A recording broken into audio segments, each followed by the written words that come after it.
for tuning in to Purse Empowerment TV. I am your favorite personal finance expert, Shani Curry-St.Vil, and I'm super excited to be talking to you, as I always am, but even more so today because I get a lot of emails, a lot of inbox messages saying, Shani, I love when you talk about credit. I love when you talk about life insurance, but until I deal with these student loans, I'm gonna need you to leave me alone. And I totally got it. I heard you. So what I did was I spoke to one of my favorite Purse-preneurs where she actually works directly with individuals to assist them in enrolling in the student loan forgiveness program. So for those of you that have kind of feeling over your neck about student loans, or you've heard about the forgiveness program, hopefully within this conversation you'll be able to open up some thoughts and create some action items for yourself to be able to eliminate some of that student loan debt. All right. Okay, Jane. So tell me here. You've been doing this for a period of 5 years. 5 years. So you have seen a litany of different scenarios. Yes. Yes. You just breathe in and out. In and out. I've seen a lot. You've seen a lot. Yes. Okay. So in all that you've seen in your tenure of helping individuals eliminate their student loan debt, where would you say someone would need to start? Where would be the starting point? The starting point is to take a look at your income. Okay. Look at your income. That's what's going to verify. Okay. So income meaning like they just.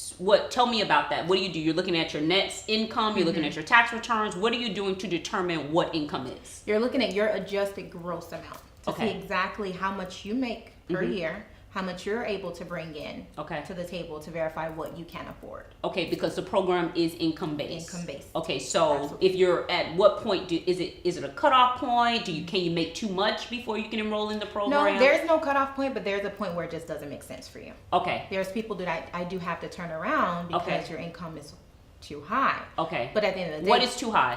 200,000. I've seen. Well, it was a combined income because they're married. Okay. It was a $250,000 income. Okay. But they couldn't afford payments. Okay, they couldn't afford the payments.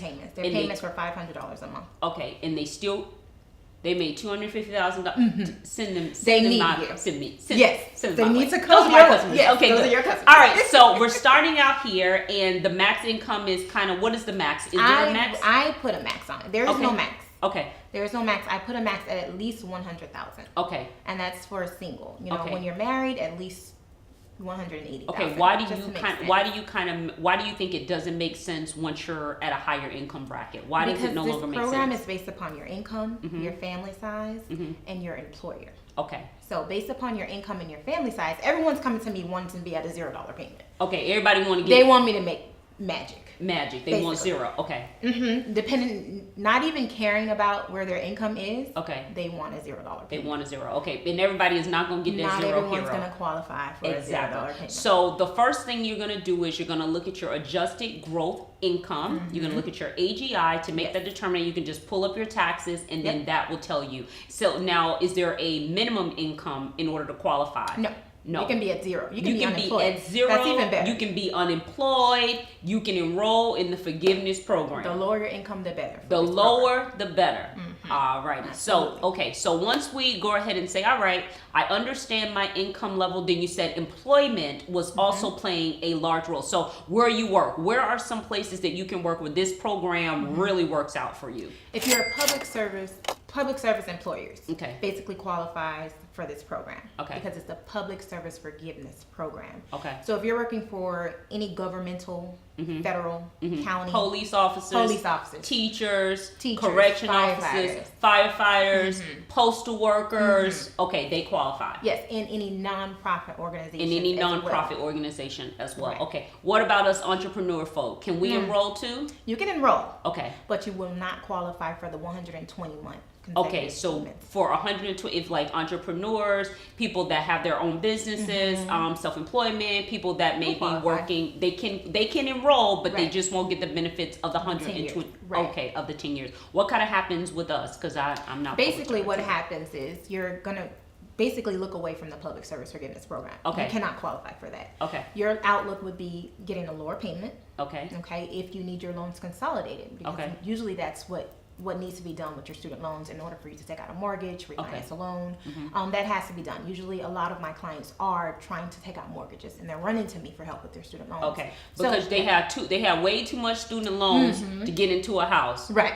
Wow. So they're running and reaching out for a consolidation. Okay. And the banks are literally turning them away because of their student loans. Okay. They've fixed their credit up and overlooked the student loans. Okay. Which is one of the number one downfalls. Exactly. Especially if you have a lot of student loans. All right, perfect. So the first thing we're doing is looking at income. Then we're looking at where it is that we actually work, what career path, our employer, and then what else are we going to do? And your family size. And your family size. Absolutely. Okay, so family size, if you got... Plays a major role. Major role? Yes. Woo! So the people with a whole bunch of children...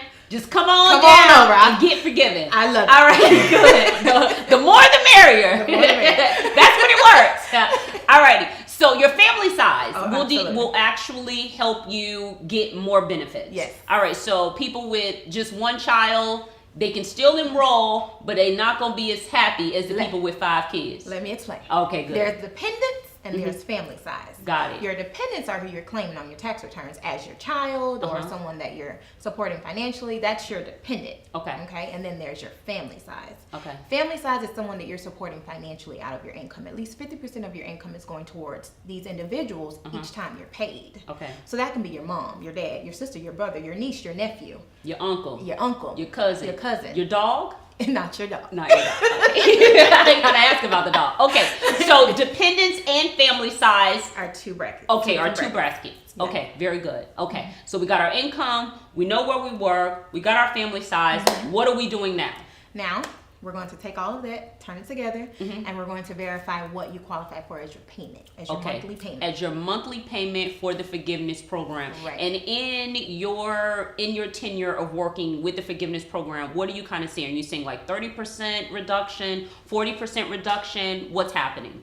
What's happening is I do see that the individuals are qualifying for the program, and a lot of them are having higher income. When I say higher, it's over 50,000 income, but a family size of about 7 or 8. Okay. So it's taking them back down to a $0 or $50 payment. Okay, so most people who typically they come to you, they have like a $200, $300 payment.